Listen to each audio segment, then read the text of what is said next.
as a reminder to myself first and to all of you, especially in this blessed month of Ramadan, is to get your values straight. A lot of us are yo-yos when we come to how we interact with the world. We go up, we are kind when people are kind to us, we are unkind when people are not kind to us. And by the way, when we are inundated with these messages constantly.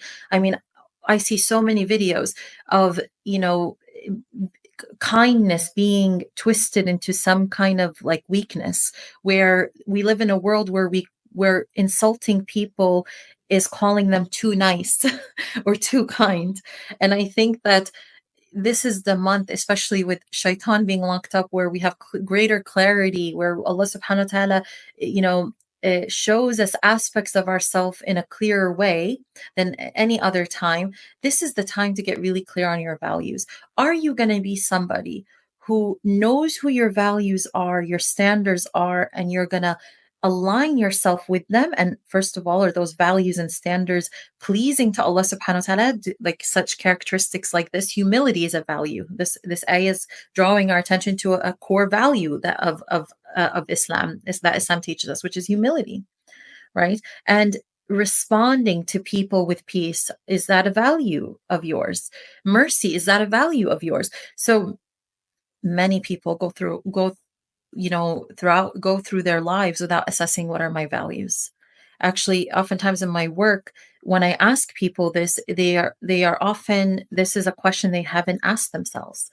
So what are your values? Are your values aligned with what society tells you it should be? Are your values aligned with what Allah subhanahu wa ta'ala tells you? The Quran and the Sunnah are basically guiding us on the values we should embody in this world.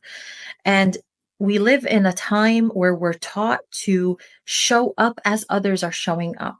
We're taught to match people's energy. This is something that we hear. I'm sure you guys have heard a lot, right? I match people's energy. I give what people give me. And this is, I hear so many Muslims saying this too. It's become so normalized that you show up as others are showing up. But then that puts you in a position of powerlessness, because what are you doing? What are you depending on? You're depending on the external. So you become somebody who basically becomes reactive rather than somebody who becomes proactive, right?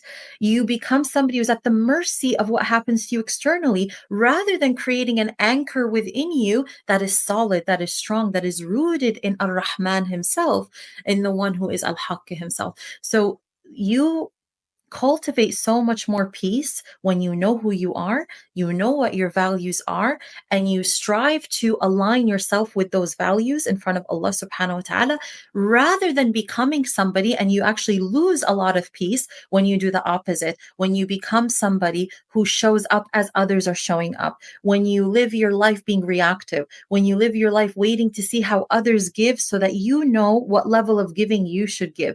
They say that the givers are the ones who sleep better at night, right?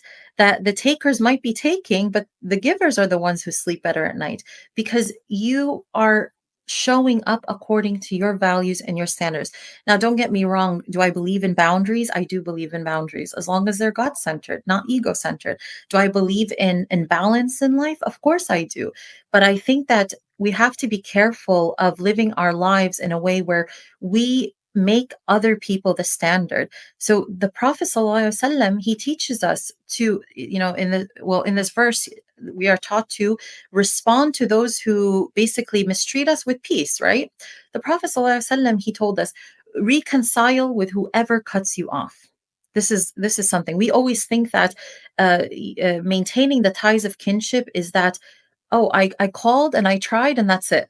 No, actually, no, you reconcile with whoever cuts you off. So that person is cutting you off, you're trying. And who are you doing it for? You're not doing it so you can gain something from that person. The eye of your heart is on Allah as you are interacting with that person.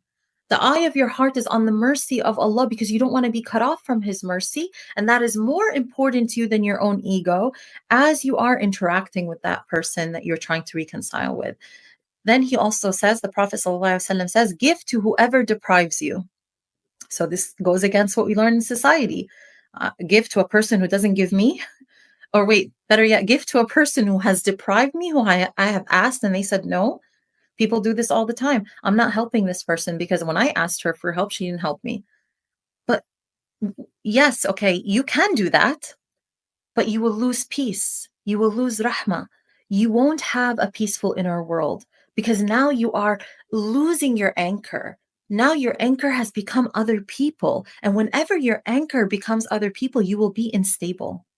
You will be unstable. You won't feel like you are grounded. And this is happening to a lot of people. They don't feel grounded. They don't feel at peace because their anchor is the creation, not the values, not al-haq and the truth that has come from Allah subhanahu wa ta'ala. And the Prophet ﷺ also tells us, forgive whoever wrongs you. So this is not easier said than done. This is hard. This is not easy. But what it does require is it requires us to, sorry, give me one second. It requires us to be really connected to Allah's mercy and to make sure that that is a priority for us, that I fear being cut off from Allah's mercy. And I am Ibadur Rahman, I am Abdur Rahman, I am the servant of the most merciful. So I believe in that, I have claimed that, now I have to align my actions with that.